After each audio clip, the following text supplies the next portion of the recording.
Now, talking about inter vivos, it's between living people, okay? Those people who are alive. Like, if I'm transferring something to you, that's transfer inter vivos, okay? But when a property divests upon somebody on the demise of someone, on the death, the property devolves upon somebody else. We call that transfer intra vivos. Okay? Say, for example, inheritance is a transfer intra vivos. Okay? A person dies and then his property devolves upon his heirs. Okay? Now, this inheritance can be of two types. One, testamentary, and the other,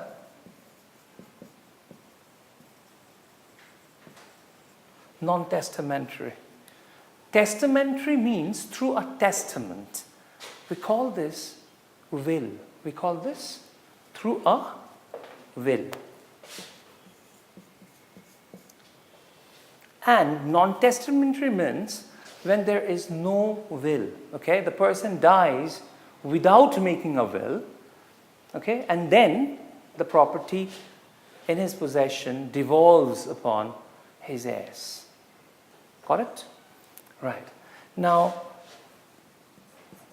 Indian Succession Act 1925 deals with testamentary disposition of property. Got it? But when we are talking about non-testamentary disposition, we need to understand that it will depend upon the personal law of the person on the basis of which the property devolves. If the person is a Hindu, then the Hindu Succession Act comes up, which came up in 1955. Okay. If the person is a Muslim, then Muslim personal law comes in. If he's a Christian, the Christian personal law, the Parsi personal law will come up.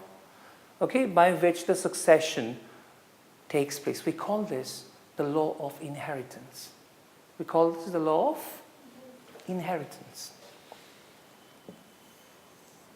So I hope you've understood what is transfer intra vivos. Okay? Remember, the Transfer of Property Act does not deal with transfer intra vivos. That means all these things are outside the realm of this act. Okay? See, I've put up specific enactments which deals with this. Got my point? So, the first thing that you people need to understand is that the Transfer of Property Act deals with transfers which are inter vivos. Clear? Right. Let's talk about property. Property has a very, very, historic impact on the legal system.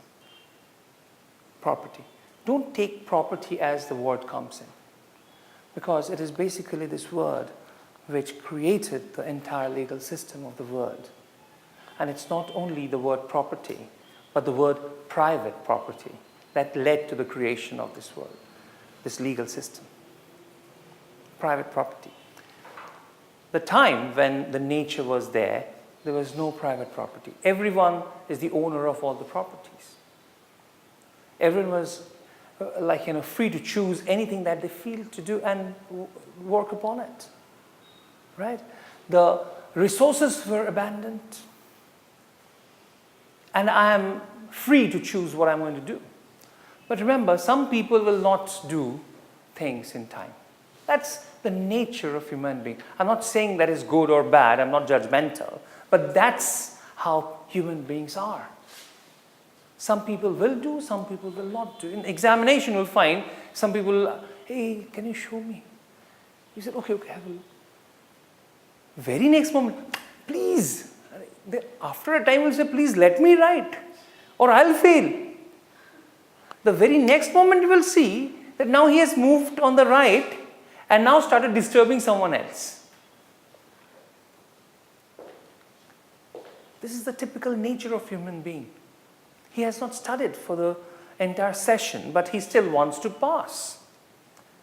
For the entire season, if a person does not put his efforts into cultivation, how can he grow crops? But he needs food to survive. So he pounces on someone who is weaker. In comes the necessity to prevent such intrusion. In comes the necessity of laws. Okay? So it was basically civil law which came up first. And in order to protect the civil law, the criminal legislations and other things came up, followed. Got my point absolutely clear? Okay? Now, if you talk about property and how it changed the world legal system, think again. The property that your parents have acquired all their life, are they going to part it and give it to anybody who asks from him? The answer is no.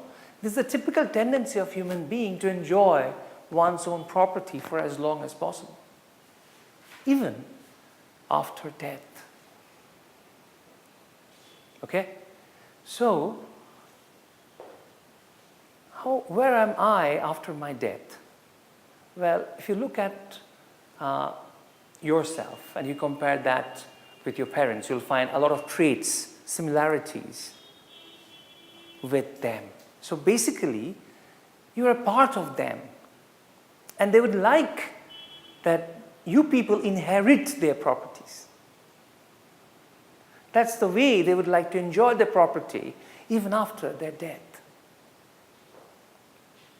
So there was a need of identifying who is my heirs. During those days that I'm talking about, there was no monogamy. There was polyandry as well as polygamy.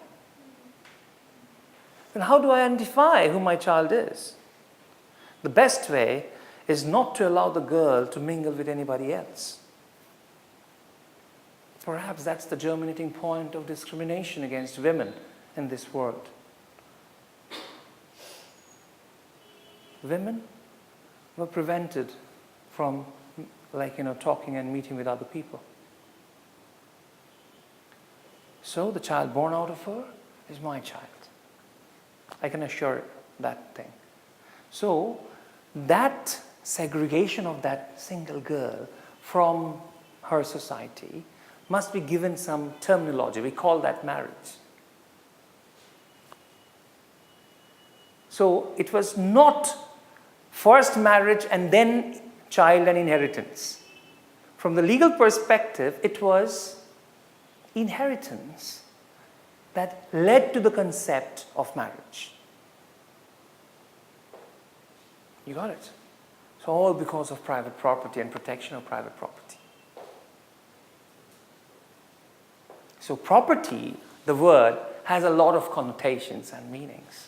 But this is the way that you have to understand what property is. So the term property here must be interpreted from the perspective of private property. Because you cannot transfer a property which belongs to the government or which is public in nature. You can only transfer those properties which you own. So properties can again be classified into two broad categories. One, tangible, and two, intangible.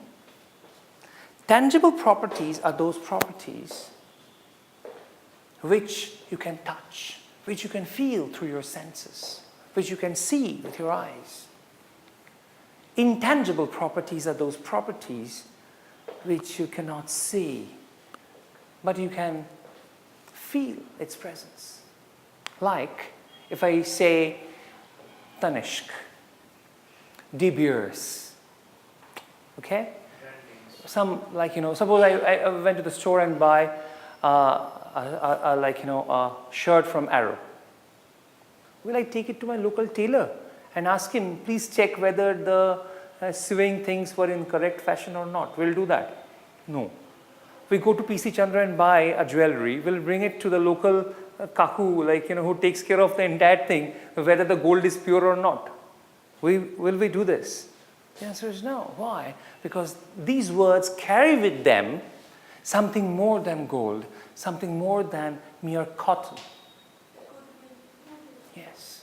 So we call that particular thing as something which is intangible, but that's a property, which is unique to a particular brand, which others do not possess.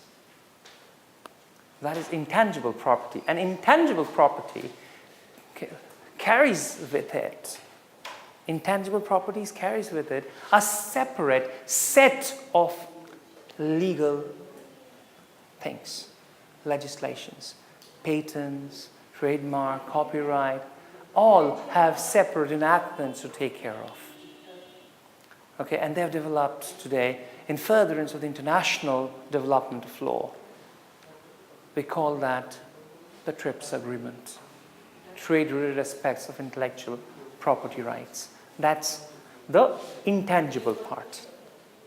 Now, why I'm talking about all these intangible parts is because this intangible property is again not the subject matter of Transfer of Property Act.